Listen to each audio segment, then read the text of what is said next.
Generations of Hunt podcast. This is Joe, and I got my good guest Josh with me from 810 Outdoors. So if you want to do a little small introduction.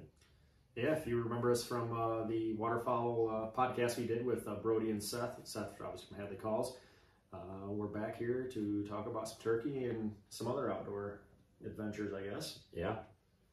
I mean, how did your season really start out, or where do you want to start with this? I guess let's just say the beginning was rough. Last year it was not good. Didn't see a lot of turkeys last year.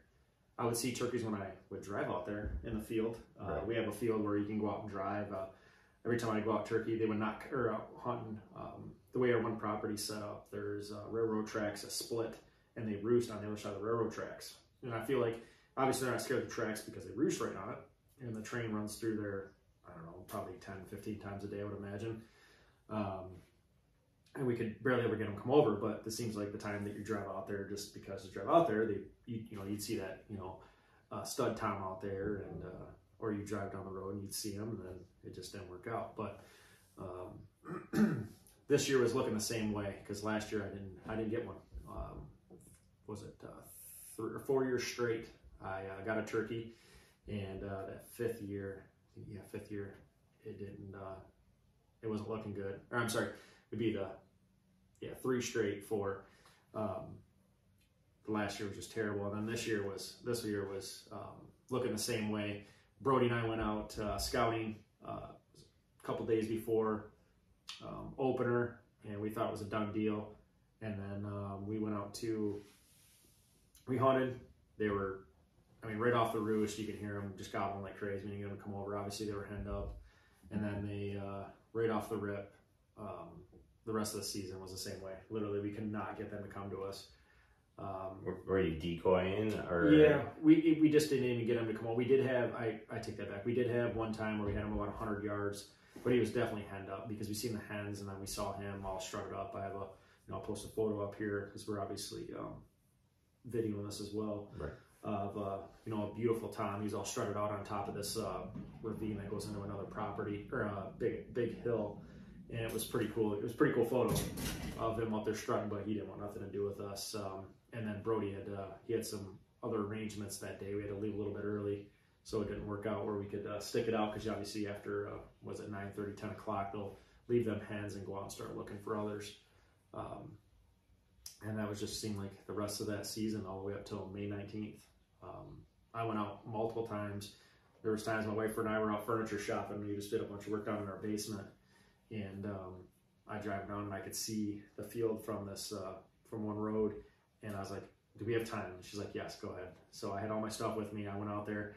I thought was toms out there, but they were jakes, and I can't get myself to go after a jake, because I know there's a lot of toms on both properties that we use for turkey hunting.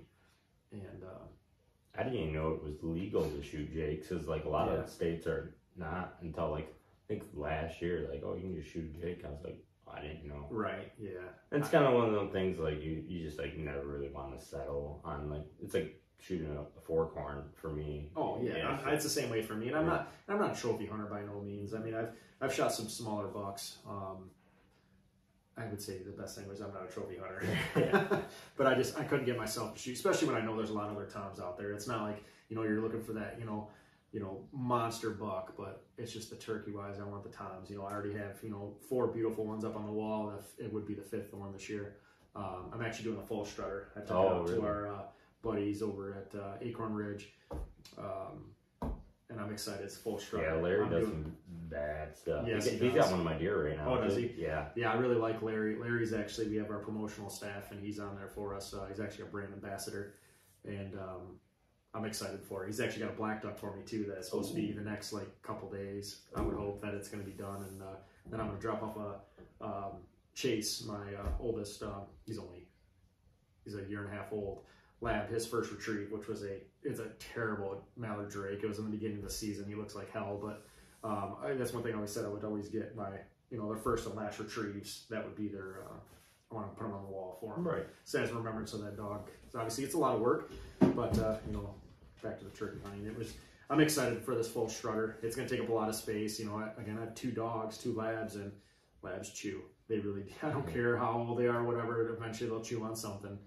The separation anxiety, but we're doing the log up in the corner. Okay. I already have the 4 fans up on the wall. They look really nice, and I'm gonna put him up in the corner like he's roosted. Oh yeah. I didn't shoot him right when he landed off the roost, because actually I went out there about, I think I got out there at 11, or no, it was 10:30.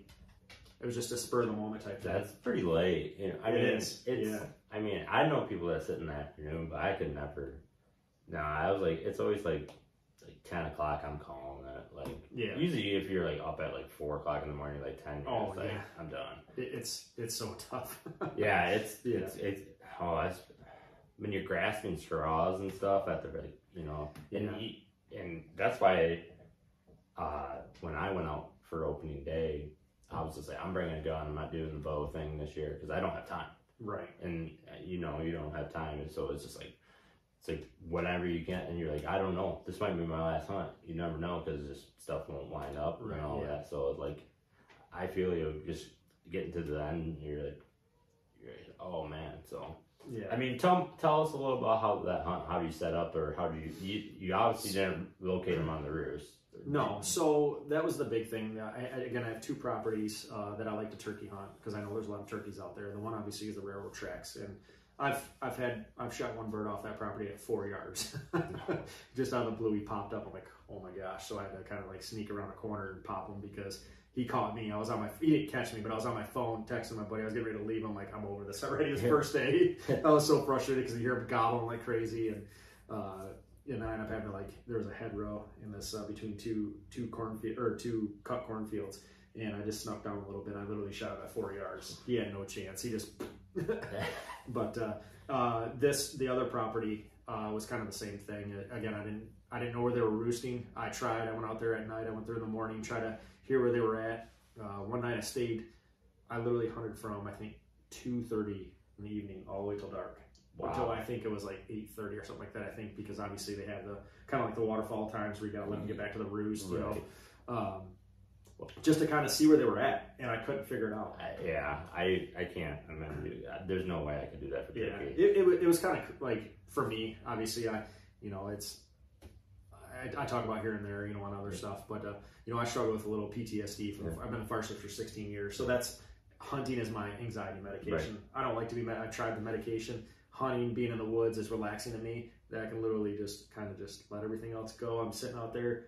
Sometimes just sitting out there that long, it's tough. Yes, because if I don't have food, I have to have snacks. Right. Snacks are my thing. What's your snack of choice? Let's be honest, anything. I'm a big Cinnamon Toast Crunch. I'll fill like 2 or 3 Ziplocs, like the big ones, full, and then I'll do the Reese's peanut butter cup cereal too, like just little snack stuff. Yeah. That's kind of my snack thing. But I did sit out there, but I never found the roost on that one. I still to this day have no idea where they were roosted, and on the other property we ended up taking this bird at. But we hunted a lot. Brody and I hunted quite a few times together. And then this day I was honestly having a bad day, like just down in the dumps type thing. I have a lot of other stuff going on with another business as well. Everything's great, but it's just, stress, a lot of, deadlines and whatnot. Insane orders. Yeah, burn the candle from both ends. I just told somebody the other day, I feel like I got it burned from 3 different ways, Yeah. It gets tough, but I've always been a busy type. I like my mind to stay busy, and my hands and everything. But I decided, I'm like, I'm going to go out turkey hunting. I let my business partner know from the other business, the day-to-day one. And I was like, hey, I'm going to be out for today and probably tomorrow. I went out and I sat down, and the whole season I was using decoys. I have the Avian X, I have the half strutter, and I have the hens. I think I have like 4 different hens. And I would set up, obviously later as I got on, I'm going to use like the breeding, I think it's a breeder, and then the feeder. I would just set up 2 hens and then the Jake. And this time I said, you know what? I don't care. I'm leaving all the decoys at home. I didn't have them in my truck. I had the gun, and I had my Sitka. And then I got out there and realized didn't have my hunting boots, and I was in Hay Dudes, my black Hay Dudes, and I had to walk 300, or it was about 250 yards actually, across this hayfield, cut hayfield, but it was still wet. Obviously, still at about 11. I think it was like 10:30. I don't remember. But I know it was earlier, but it was still dewy, so my feet got soaked. And I was like, oh my God, I'm gonna hate dudes. I'm gonna be sitting out here because I planned on sitting for like 3-4 hours. So I was like, I'm just gonna sit here. I sit down, I grab the slate call out.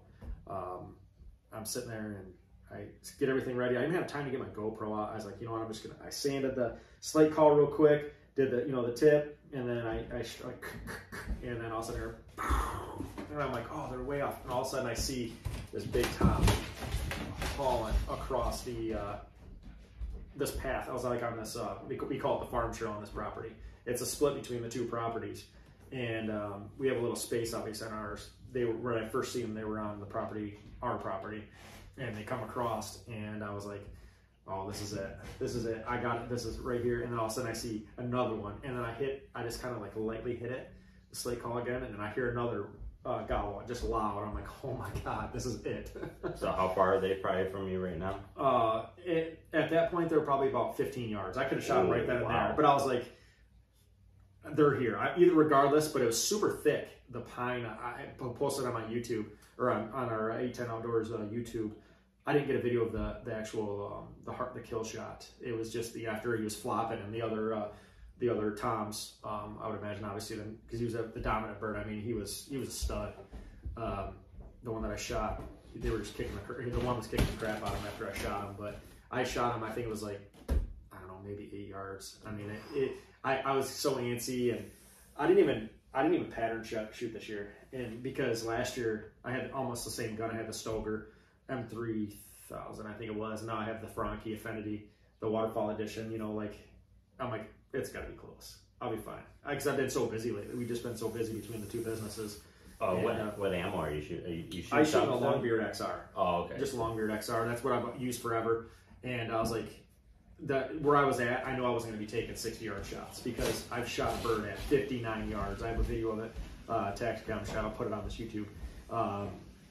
There was 2 toms. They were locked up on the field, and I said, I'm doing it. Boom. And I rolled them right then and there at 60 yards. That was a long shot for me. I was really nervous about it, but I could not get them to come in, and it was getting to that time, Right. But no, it was probably one of the biggest reliefs. I was so amped up when I pulled that trigger, and he flopped, and he was just, and they'll sit there forever, and you'll see it sometimes when like newer hunters, they'll shoot them again, but they're just like a chicken.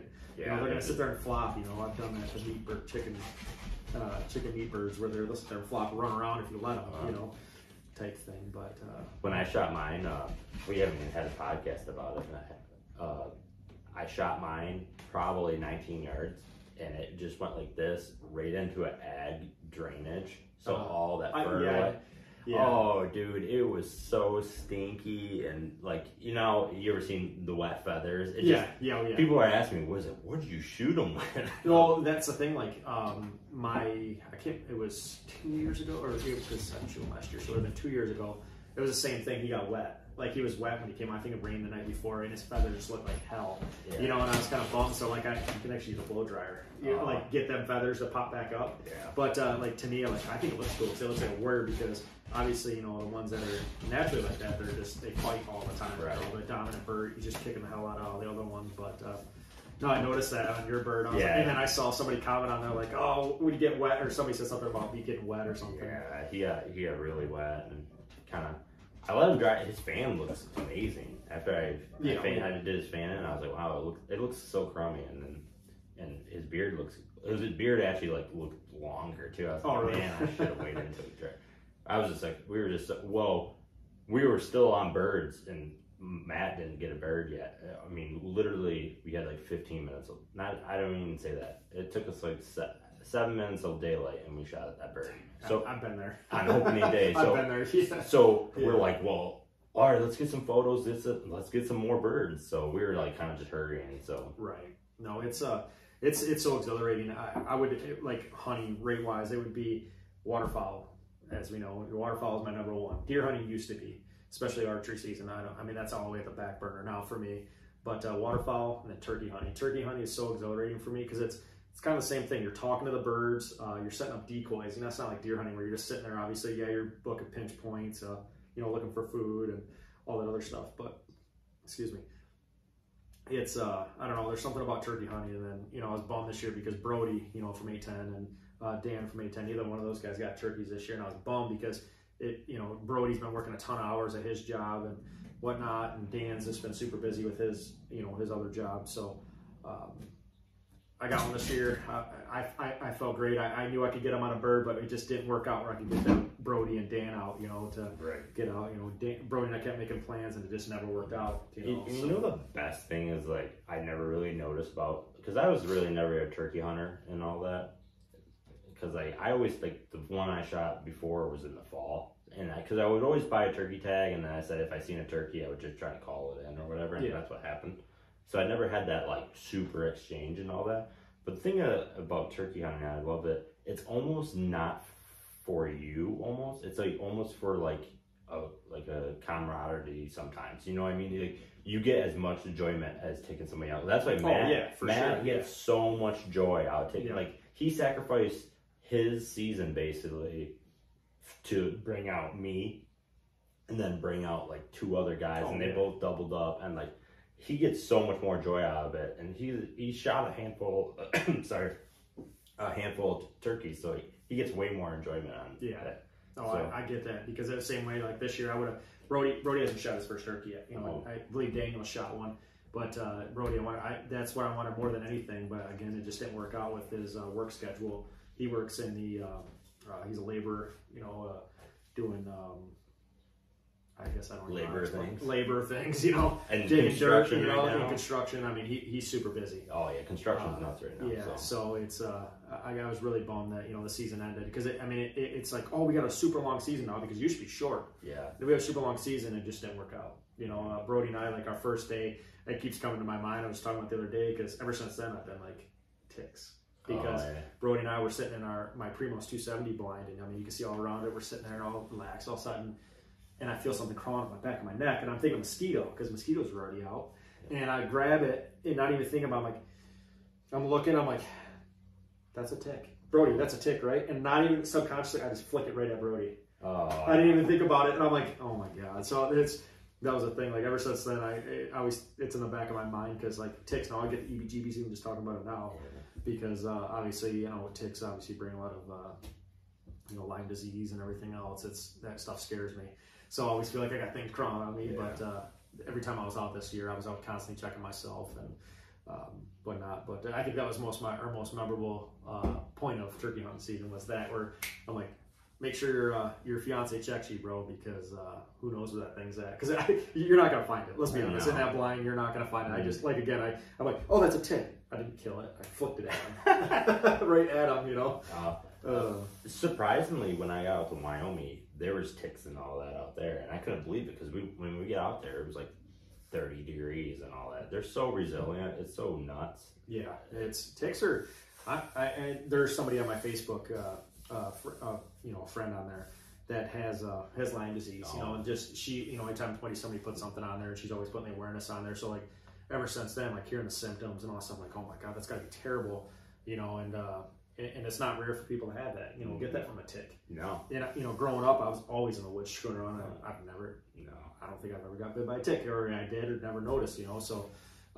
That was my, again, that was the funny part of, just me flicking that. It's not funny, but it was, just because subconsciously doing it to your buddy.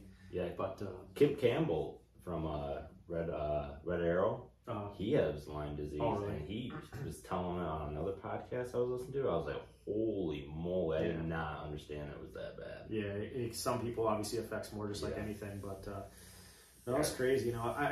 I'm glad I got a bird, but you're talking about the whole thing, the excitement. I really wish Brody and Dan could have got one this year, but there's always next year. And then we got fall. Like, that's the one thing I've never been real big on, is obviously after getting after them in the fall, because it seems like when you buy the tag, because when you're about the tag, didn't see them, and then gun season started for deer, didn't see them. Then I started seeing them. I'm like, are you kidding me? So like, since then, I was just kind of like, whatever. Spring started, they're talking to you. You can hear them in the roost and blah blah blah blah. It's just fun. But no, I'm real excited that it worked out the way it did. Obviously, I was May 19th. I literally just filled out the Michigan DNR survey today. When I was at the gym, I was taking a little break, and I saw they emailed me. I'm like, what, screw it, I'm going to do it. And that's why people need to do that. Oh, without a doubt, because that'll help. Because I seen let's see, probably almost every time I hunted at the property where I shot this bird, I probably saw, I shouldn't even say probably, I saw 4 jakes every time, right. 4 to 5, because there was a couple times where there was a jake ball itself, you know, messing around. There's some videos on our YouTube of that, I believe. That's on the TikTok. I put stuff on so many things anymore, but it's crazy. There's a lot of jakes out there. There's a lot of toms out there. There was 3 nice toms that when I shot my bird this year. There was 2 other nice ones, and that was the thing. Like I was telling Brody, I was like, damn it, we could have shot a double. Because my very first turkey experience, we shot a double. My buddy that took me out to this same property, it was our property for deer hunting. He took me out there. He was a turkey hunter, the expert, you know, like me at that time. We shot a double, and it was an experience for sure. So, but no, I'm happy.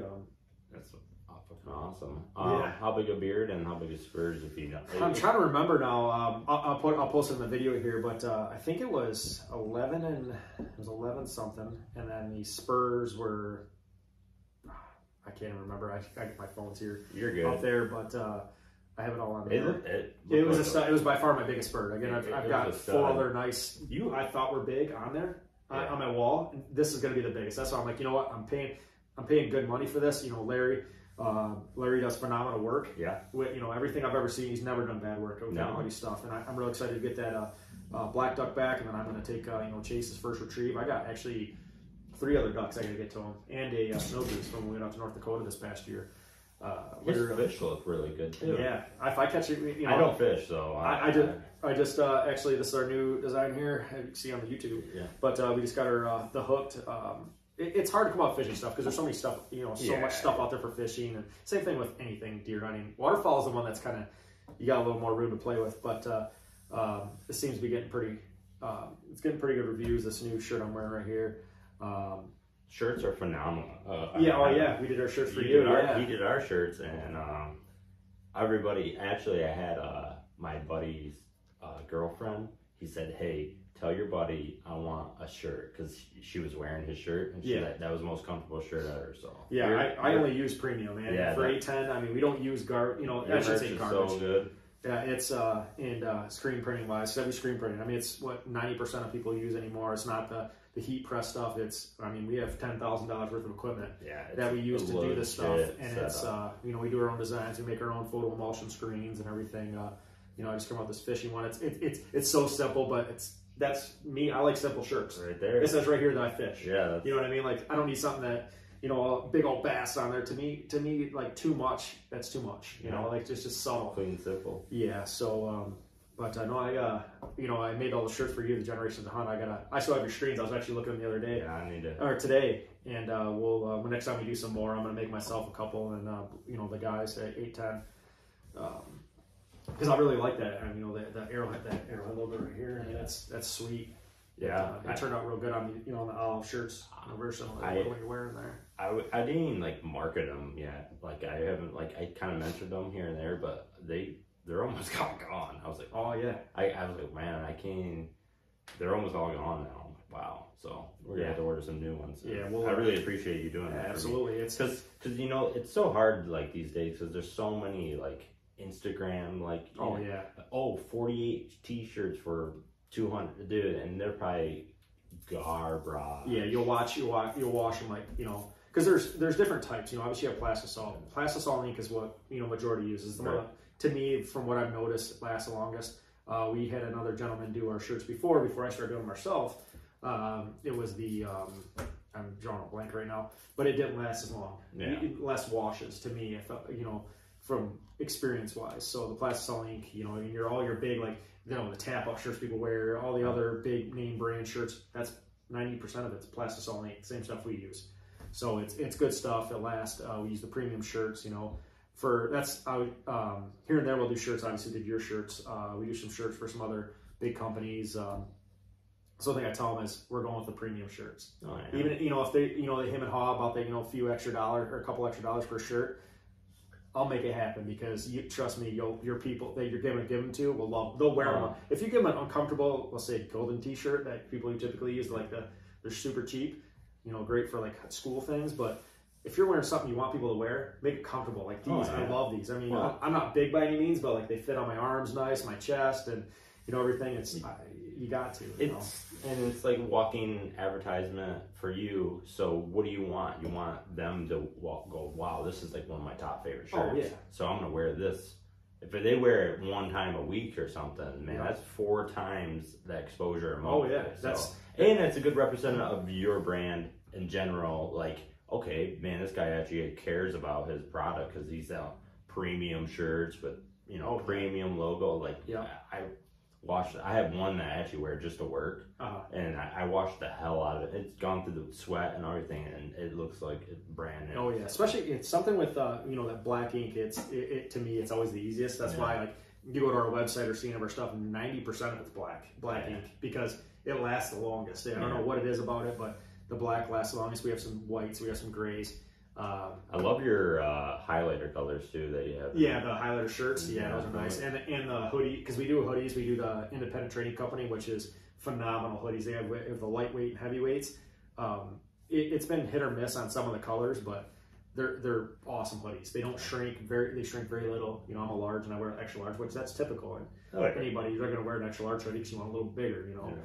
But no. Well, before we wrap it up, do you have anything to say, just about your turkey season? Do you have anything on that? I mean...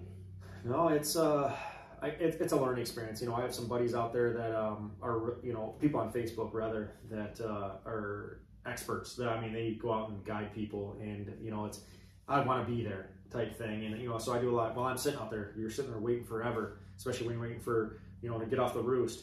I'm sitting there constantly reading things, like how to be a better turkey hunter. I do the same thing for waterfowl. I have buddies, Brody, Travis, and all these, Jake, and all these other Connor, these guys that are really good waterfowlers. I learn from them, but I'm also reading too, or watching YouTube videos of just other ways, because everybody's a voice and everybody's got, opinions, because there's so many ways to skin a cat. Yep, there you go. That way of saying it. But this year, the one thing I noticed was people towards later part of the season, no decoys. They're going to come find you, especially after they leave those hens. And that's the one thing I was like, I don't care. I'm leaving the damn decoys. I tell you, even took them out of my truck. They weren't in there, if I remember correctly. They weren't in there. And so I didn't even take them with me. And I sat down, struck it, and I swear they were just...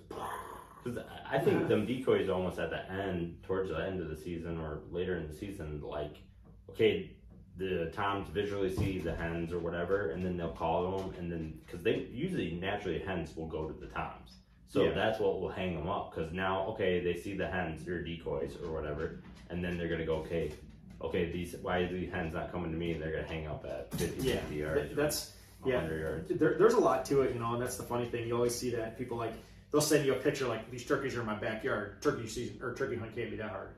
Take them out in the woods. I can go out in your backyard and shoot. That's not hunting to me. That's shooting. Well, there's a reason why they're there, because no one shoots at them. Yeah, that's the thing. No one's ever called half of them yard birds. So I've done so much stuff. I've spooked birds and stuff, but just like again this year, it just worked out. May 19th, which was a couple weeks to the end of the season. And I was worried I wasn't gonna get a bird the next season.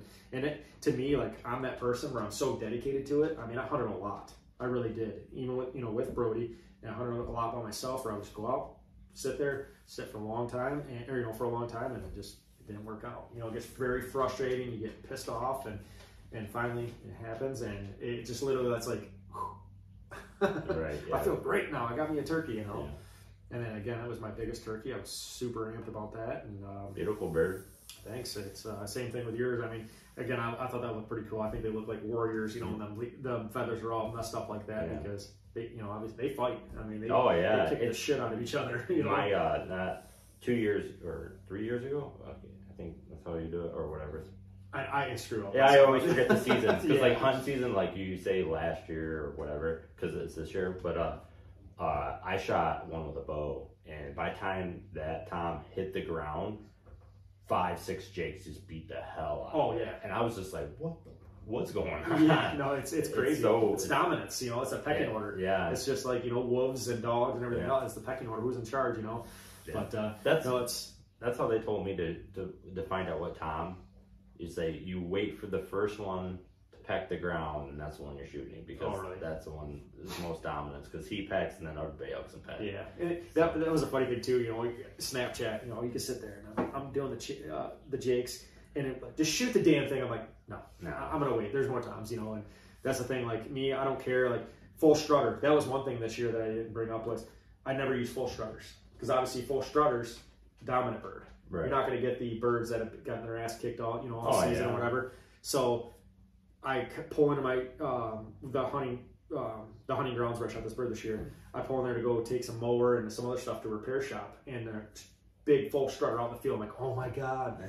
And I had a full strutter. I have one, but I never use it. I set it up on the edge of the field. Like I was able to sneak up, set it out there because they were looking the other way. I set it there, and I literally, just as I set them there, and then I go over, like I move behind this hill, and next thing you know, I don't even know where they went. And then I see the hen running across the other part of the field, like way off. I'm like, are you kidding me? So that bird, obviously, either they see me or they see that full strutter. So I just, I was so bummed because in Michigan, obviously, we can't reap. Right. And that's one thing I've always wanted to do. So I want to definitely go to another state where you can reap because I think that'd be fun. You see that people are like, they run right up on them. Michigan, we can't do that. So like I had to be careful with that whole thing because I film just about everything except for the, you know, the bird I shot this year because I didn't have enough time. I literally just sat down. I'm like, oh, get everything ready and that gobble, you know. We filmed ours and everything is. Matt was running the camera, and I barely know how to run the camera too, but everything was on area, basically zone focus. Yeah. So it focused everything besides the thing in center, and everything's out of focus. So it didn't turn out good. But it was so quick. It was just like that's the thing is like turkey hunt. It's just yeah, you're done.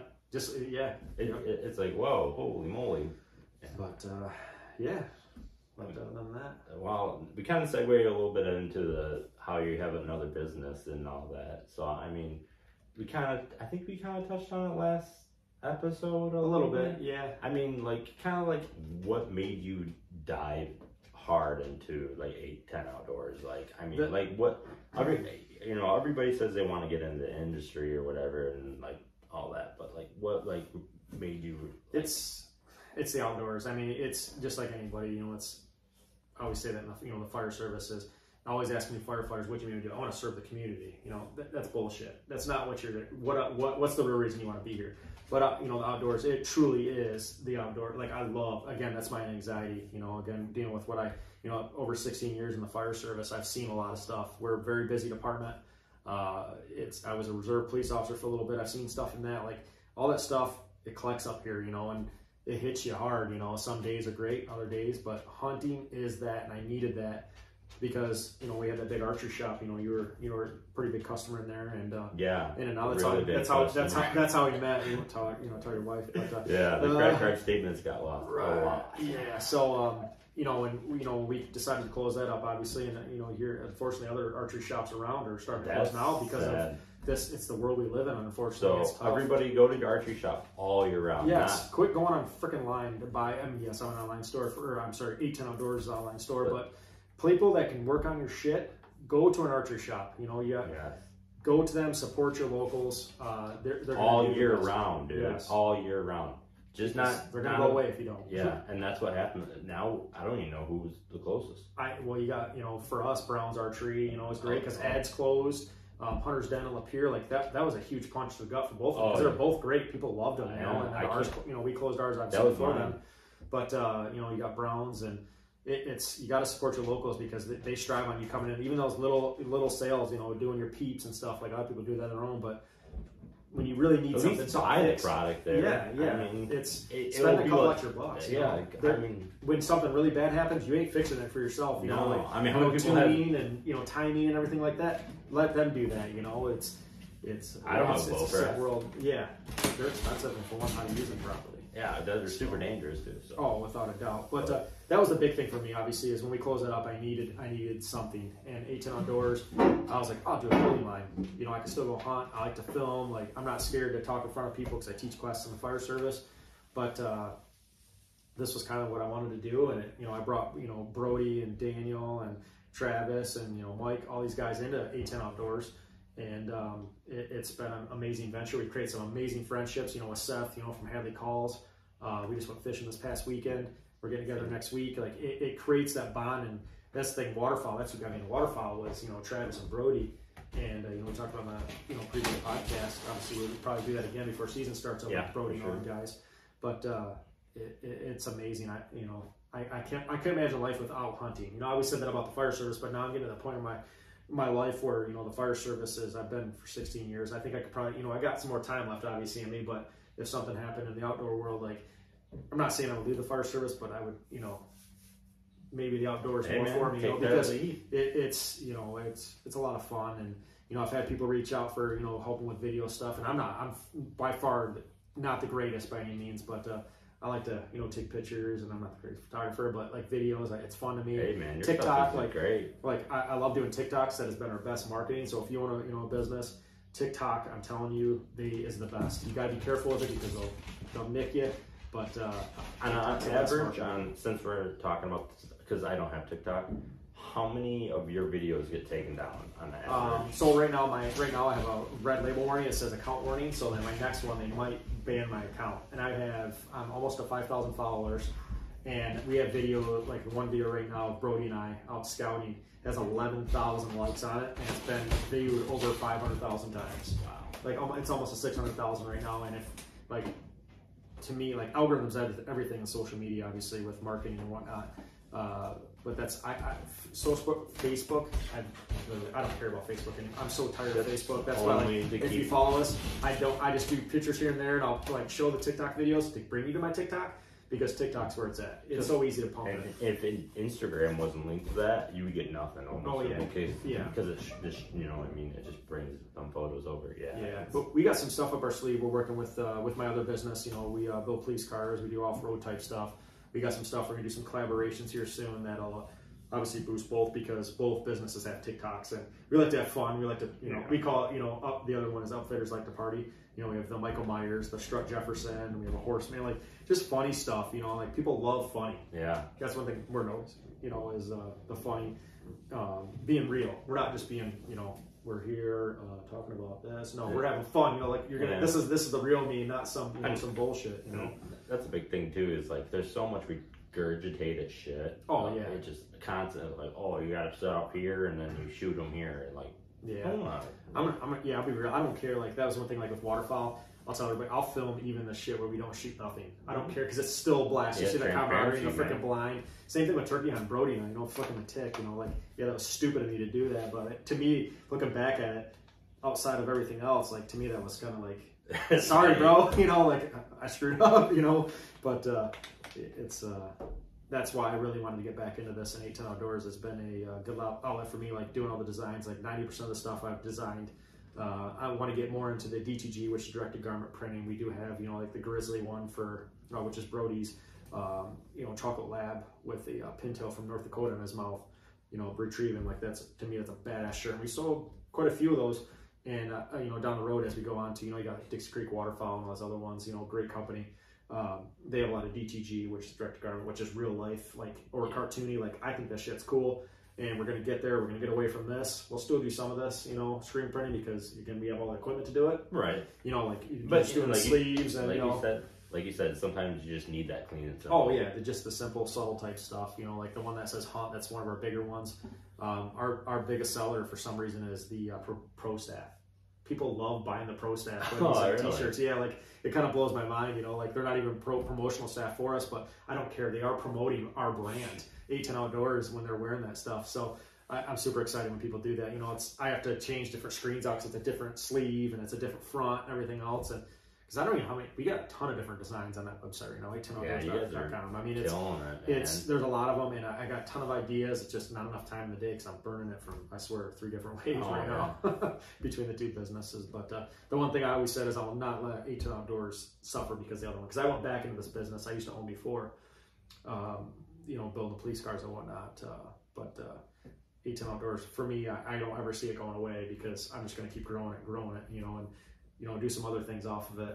There's plans here in the near future of going way bigger with some other stuff. It's, goals type thing. Oh yeah. And always had that goal. Obviously, financially, you got to be there. And I'm seeing in the next couple of years where it's going to happen. We're going to turn it into other shit. So, I'm excited. I can't wait for that stuff to happen.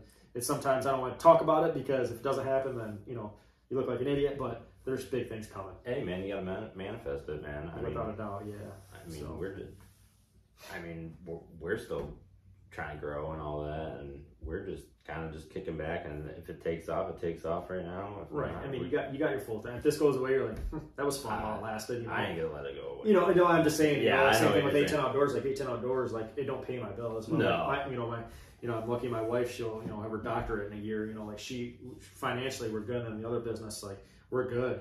But A10 Outdoors is just a supplemental, and all that I get back. That's the one thing too that most people don't see is, this year I was just actually, my buddy just reached out like, hey, can you donate to my son's hockey team for a whole? I'm like, let me see, because I've already donated this year from January 1 to now. I've already donated $600 to other like benefits. I think it was Wild Turkey Federation. There was a bunch of other little ones that I would do like gift certificates to, sponsor things. Like I love giving back, and then that was the thing with this whole A10 with the promotional staff is pay for hunts and stuff like that down the road, and that's a lot of trips. It is $600. That's like a full tank of gas now. Yeah, no shit. Yeah, we're there right now. Oh my cost me $100. I don't have a big tank. I think I have 23 or 26. And I that new Silverado, and it cost me $101 say, and it's only usually cost me like 60 to 80. Dude, this is freaking ridiculous. Dude, when I drove out to Wyoming, it was frightening. And Wyoming, actually, Nebraska had the cheapest gas, but really? It was like, because I went the last year, and gas was like $2.28 a gallon. When we went to North Dakota, it's like the same, yeah. Yeah, it was just like, dude, it was like I don't even think it was $500 to go out there and back. It was more than $500 to get out there. That's great. That's what Travis and I and Seth were just talking, because Seth's supposed to be going with us this year if we go to North Dakota.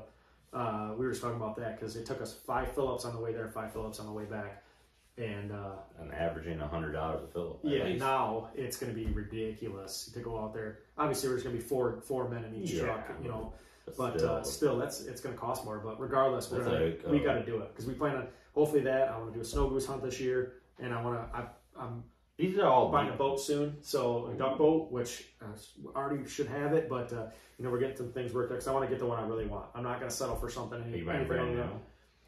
I'm torn. I'm right now wanting to buy brand new, but if I find a used one that fits in that spot there, because that's the one thing is I felt really bad about this past year was, our group always went, Brody, Travis, Seth, and Dan, and all, we always went out together with, Jake and Connor and all those other guys from our other part of the group. And then there's some other guys that always wanted to go, and they didn't shoot a lot of birds this year. I felt like an ass because we could have taken it, but we couldn't get no room. So now this boat I want to get is going to fit, 4 to 5 guys and a dog. So that'll give us even more, so we can get more people out because we lost one of our best fields this year. Oh yeah. Because they sold it. So with that being said, I feel like we'll be on the water a lot more this year, and so having a boat that'll fit more people on it comfortably. I want to get some other guys that, again, just like the turkey experience, getting them out, shoot some birds. Yeah. Because it was funny the couple times we did take those guys out waterfowl this year. We didn't see birds. We didn't see shit. We didn't shoot a lot, or we didn't even pull a trigger. Matt's been really, dude. He was like, dude, do you think they'll take us out? I was like, I think if you ask Josh, he'll take you out. I'm sure we'll get you out, Brody. Brody. I know everybody has time, but he's like, dude, I want to go. I was like, dude, I don't know if you should do that because it's expensive. If you fall in love, man. Deer season's over. Yeah, that's my thing. We talked about the previous one was deer season's goodbye for me because I don't really give a shit about deer season. Yeah. I mean, I do, but I don't type thing. Yeah, waterfowl is my love now. Like it's all I think about every day when I wake up in the morning is I cannot wait for waterfowl season. We're out fishing. I'm wearing my waders jacket. Because it's supposed to rain that day, and I'm like, oh man, I just can't wait for freaking waterfowl season. You see a duck boat in the channel when you're going out there. I'm like, god damn. When does it open up? Is it September, for early goose, and then you have duck season, I think October. I'm terrible with the dates. But yeah. Especially in the boats, I can definitely get you guys out on the water. Because obviously when it's not my field, because that's the way it works, if it's not my field, I can't tell you yes. But when it's the water, when we go to the bay, I can 100% take anybody out because that's at that point it's. I was just wondering if you're buying new or not, if there's like hard to find boats with them, with cars and all that. It's the motors right now. The boat, from the sounds of it, when talking to people, I'm going to Freeway Motorsports down. I think it's Freeway Motorsports down in Fenton in Michigan. Jim down there, he's phenomenal. But that's who I've been working with. I'm getting a boat. There's a boat I really want. It's gone. And then I was looking at a used boat, and that kind of went to this wayside. But hopefully tomorrow we'll find out what's going on, and then if I find the boat I want, we're gonna pull the trigger on it so that we can make sure it's there. Get out. Travis and I were just talking about getting the guys together. We'll go out scouting. Out in the Saginaw Bay. Everybody goes up there, so it's not like it's a secret. Go out there and start scouting spots, getting stuff. Pin set. Some spots that were secrets. Kind of get in there and find these spots, clean them out. Make sure they're ready for. See if they're gonna be good for this year. It really is, because obviously the birds move and everything like that, but. And it's just fun being on the boats. Yeah. I love it. And a lot of people don't like. And I'm pretty ignorant to duck hunting, and I've told you that multiple times. Like, see all this work you're doing. I've never even thought about clearing out spots and all that. I just thought you drop the anchor and then you're there. But, because for obviously the bay, you're not going out there and ripping up property by any means, but you're going out there to see if is it a walking spot, or is it I'm going to go take my boat, get to it, or because we like staying in the boat. I would much rather stay in the boat than having to walk. I don't know if we talked about the last podcast where Travis and I and a few of us, we walked a mile. Well, yeah, and it was terrible. Yeah, and we were just talking about that. That was the one we were talking about. Where we're going to try to get the boats back there. Well, if we have two boats, if you get stuck or something happens, you can get back out with another boat. More apt. But I'm a little don't know. So is this like a boat that has like the sidewalls on it like this, like kind of they built-in blind, or no? Yeah, so there's scissor blinds, there's hard blinds. We have scissor. Well, Travis on his boat, he has scissor blind. When Brody had his boat, he had a scissor blinds too, where they just pop up and then you chain them together, and then they have top. Problem is it leaves the top open. If you get in the right spot, it don't matter. Right. The bird's flying and it's done deal. But there's a bunch of different ways you can do the blinds, but. The big thing is finding the right spot. Right. Scouting is a big thing. The bay is pretty saturated, so a lot of hunters go up there. It's definitely no secret. There's so many places to hunt. That's the thing. When you have a boat, it gives you more options, because fields are tough anymore. Fields are secrets. You don't tell people where you go. Right. You don't tell them anything. You shut off your snap location. You shut off all that stuff where people can't see where you're at. You don't tell them like, hey, I'm at this road right here, because you never know how close some friends really are. Next thing you know, these bastards are hunting your spot. Dude, wild game makes people go, like big bucks or whatever, make people go. Oh, same thing. I'm telling you, waterfall's the same way. I bet you it's super competitive. Yeah, because that's the thing. You gotta, I always have to remind myself, because I'm a very giving person. Like, I'm far from selfish, so I've always had to like watch what I say, because I'm like, oh, no, I can't say that, because it's not mine to get let people know about. Like, ones that are in my field, I don't give a shit up. Hey man, we're gonna do we're gonna run traffic today, because it's not the axe. We're gonna be here. I don't give a shit like on some things, but obviously if it's a honey hole and that's all we got this year, that becomes a secret type stuff. Yeah. And I haven't been waterfowling that long, but I'm to the point now where I'm really understanding why people get pissed if you give up that spot. Yeah, a lot of time, money, and oh yeah, people are planning, not planning, but just planning that whole scenario out and making sure everything's ready for it and whatnot, and staying away from it so the duck get comfortable in there, the geese in the fields and whatnot. But yeah, it's I'm ready for it. Yeah, we got 3 months away and we're there. Yeah, it's coming up quick. I can't believe when I got back from bear camp, I was like, holy crap, that's done now. It's just basically deer season almost. So yeah, we'll put a picture of that deer, man. You shot that friggin' stud of a bear. Yeah, and it's one thing I was just telling my buddies the other day. I don't think I could ever bear hunt that moan they make at the end. Like, I just had that. I don't know, like, man, that death moan that kills me when I watch videos. I'm like. Because I feel bad when when something's suffering, it kills me. But obviously, it's a part of it and stuff. But. Yeah, I have remorse. I don't know how other people. I have remorse on every life I take. Oh yeah, even turkey, man. Small game. I'm like, when I'm driving back, I'm like, man, I feel bad about this, but that's like.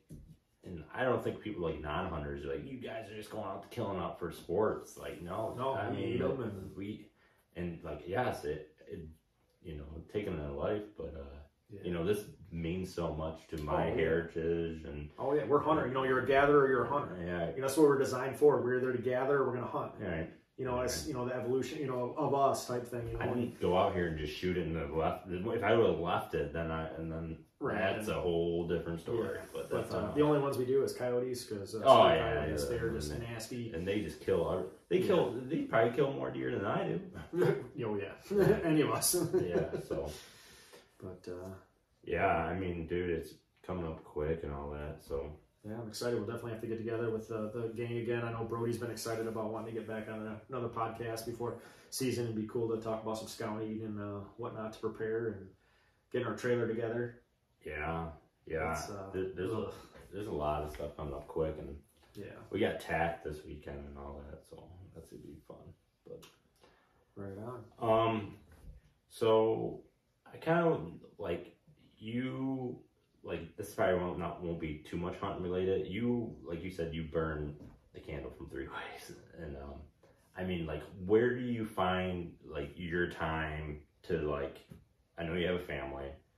I know you have, you know, extracurricular activities and all that, and then the business aspect. Like, what do you like? What's your like best way to like divide and conquer? You know. I guess, you know, no matter what, I mean, that's the one thing I've had to learn, and it took me a while to learn this, was family's number one no matter what. Because, you know, especially with children, I have a 14 and 11-year-old, 2 daughters. That's our only kids. We don't plan on having any more. Eventually, we'll probably adopt later down the road when my wife's done with her doctorate and whatnot. But family's number one. You can't bring back the sporting events. I have a daughter that was a competitive figure skater. I missed a lot because of the fire department, because of businesses. I had one other daughter played hockey. She's done with that now. Swimming, and now she's playing lacrosse. And I've missed out on a lot because, you know, businesses. And now I'm getting to the point now I'm, you know, maturing. You know, I'm 34 years old now. You know, I have a buddy that always told me, and I just never. It's not that I didn't believe him. It was this business. I got to be there. I got to be there because it's got to run right. And I felt like I had to be there to make it run correctly. That's not true. Family's number one because you miss out on a lot, and that's the one thing I always make sure of is family's good. You know, wife's good, wife's happy. You know, I have the most laid back wife, I swear. I mean, I don't know. Yeah, shout out to wives. Yeah, it really does. It takes a lot because the wife have to let, you know, it's not that they have to let you. It's, you know, giving up that time because obviously, you know, you want to be able to spend time with them, whatnot. But it's just time management. You know, for me, I just start picking up the gym. You know, I'm sore as hell right now. Just got back in the gym the other day because I'm noticing myself, like I'm losing, you know, I'm gaining weight in my gut. You know, if it's beer here and there, or just I can eat anything I want now for some reason. But so that's another thing you throw on, you know, the fire department, the 2 businesses, you know, just every other stuff. You know, the training the dogs and everything. You know, 2 dogs, that's a lot of work too. And then kids sporting events and whatnot. But it's just time management. It's really figuring it out. It is, and then ask my wife a million times, and her telling me I already told you that, because I'm like, you never told me that. And she's like, yes, I did.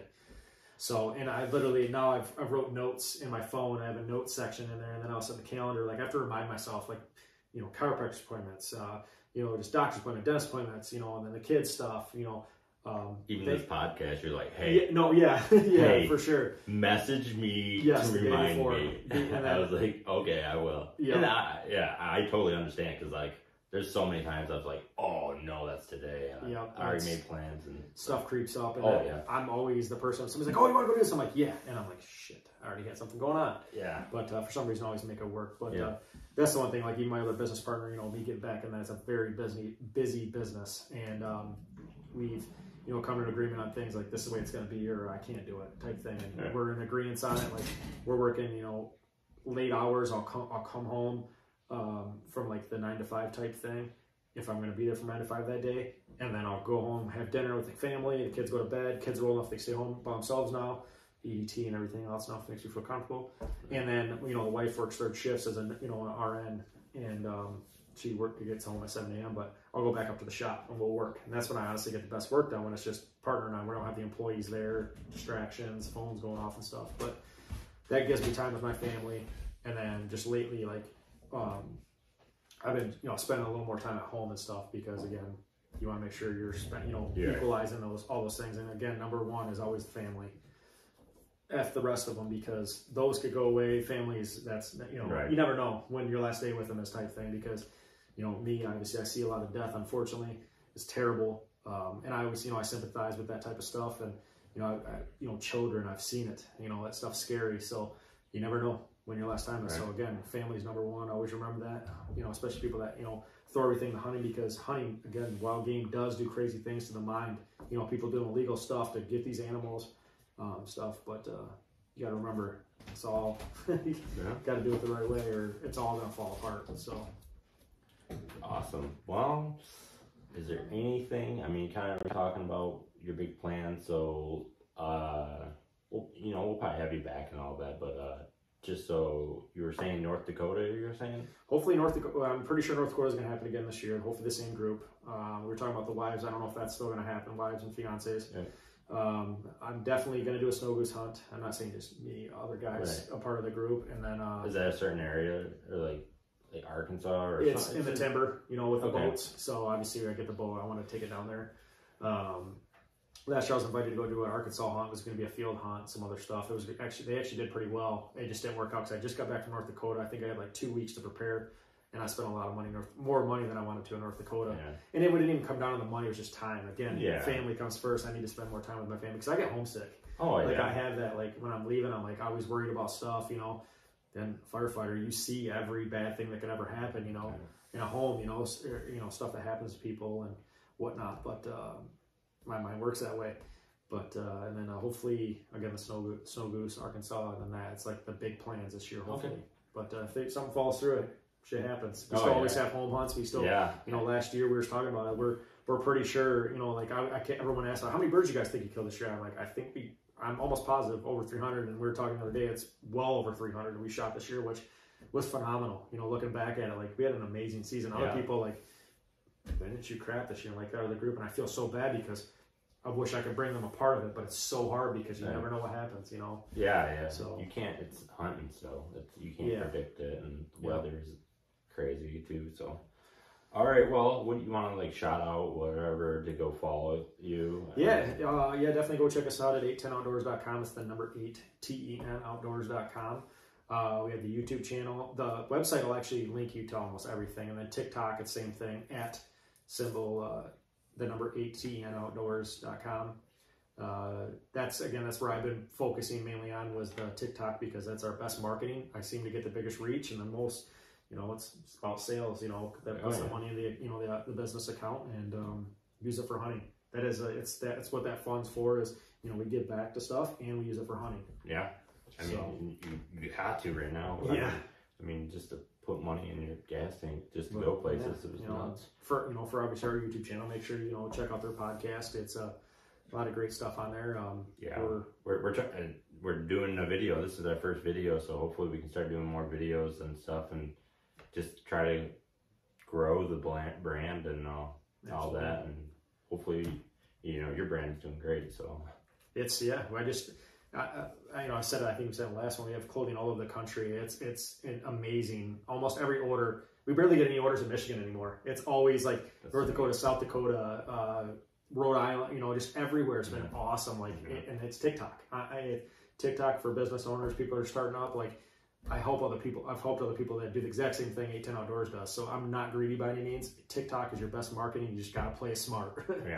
Because they'll pop you. It's unfortunately every social media outlet for the most part is on that soft side. And obviously as hunters, we're killers or whatever they want to call us. But well, I really appreciate you taking the time. I know you're busy. I see it all the time on your Facebook and Instagram and all the other stuff. You just post of all the stuff you're doing.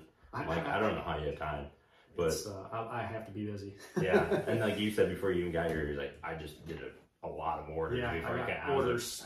I think it was 6 orders I had to get out today, or they're gonna be ready. I'm gonna ship them out tomorrow morning before I have training tomorrow for the fire department. So I gotta teach it, but that was to come here. I appreciate it. You taking your time out, man. I really do. So cool. Thanks for having me. Yeah, we'll definitely see you soon.